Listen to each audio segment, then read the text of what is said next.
Hi, this is Mark from LongIslandWatch.com with some rather big industry news for you guys and for me and for the watch industry and probably the micro brand industry as a whole. I think you are going to start to see a lot less brands using the Seagull ST19 movement. What is the ST19 movement? Well, it is in the Islander Bridgehampton, for example. It's the only watch we have that uses that movement.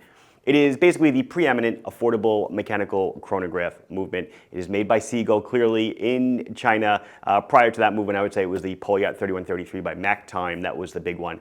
But this watch is now used everywhere, in every Seagull 1963 50-year anniversary clone, to basically, I would say, a lot of your favorite micro brands and maybe not so micro brands.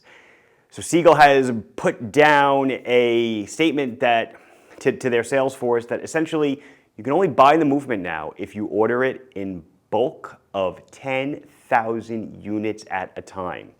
That is a tremendous number. That is more than definitely all micro brands put out in a year. It's probably close to what my yearly output is of Islanders. But that is just the ST19 in all its variants, 1901, 02, 03. You can only make an order of 10,000 units. So what does that mean roughly? Well, that's a lot of movements, to be clear, and it's also a very large investment. You obviously have to pay for the movements before they're all delivered. So you're looking at, I'm guessing in this quantity what the movement price is. You're probably looking at an investment of anywhere from like 600 grand to probably 800,000 or 900,000, just to guess. But they put down all these stipulations that the movement can only be used by that brand. So if you're thinking, like back in the Edda days, when Edda did this in 2000 with the 2824 and all their movements, when they shut out most of the industry except for their own brands, a lot of movement brokers popped up, and they would sell movements on the not really gray market, but they were just kind of reselling movements. This probably is not going to happen because the movements must be used by the brand that they are selling them to. So why did this happen? Well, I'm assuming they're either one, posturing themselves as a preeminent movement maker across the globe and trying to aggrandize themselves, I guess. That might be one thing. Another thing is they might just be trying to kind of better forecast their manufacturing better forecast what they need to do in the next few years as orders come in, because they say they're going to take at least about a year or so to deliver movements once an order is placed. They basically exploded in popularity when the 50-year anniversary watch came out in 2013. They were the first. They were obviously the only ones making it, and then all the clones popped up, including the ones we sell, which use the ST19 movement. And then that kind of fell into the laps of many micro brands, and then they started using it, and the movement literally just exploded. So perhaps it's just something they need to do to kind of, streamline themselves.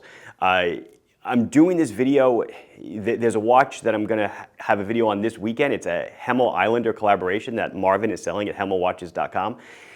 And that video is done, ready to go. I would have put this in that video if I knew it was happening, but when I filmed it, I had no idea. So anyway, what's going to happen? So a watch like the Islander Bridgehampton, I'm probably never going to do an ST19 movement watch again. I'm not telling you to go out and buy it.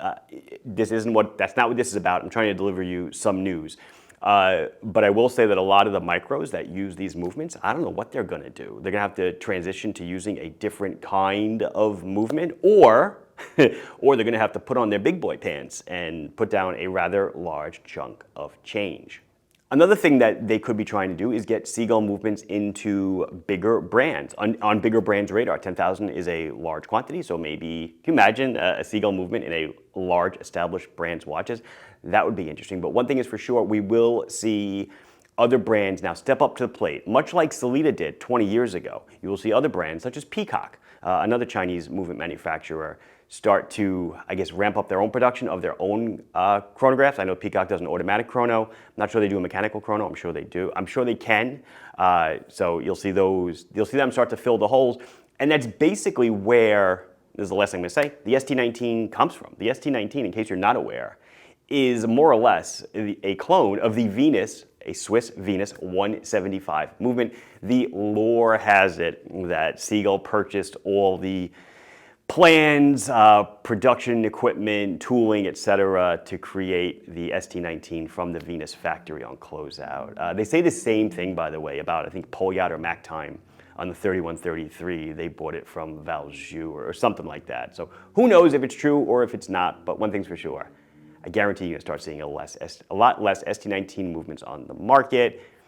Don't go out and buy it. If you didn't, there's no FOMO. If you didn't buy it, there's no reason for you to buy it now, right? Anyway, this has been Mark from LoganWatch.com with some kind of big industry news for us. Like the video if you enjoyed it. Subscribe to the channel if you're not done. So comments, questions, your own input, put it down below.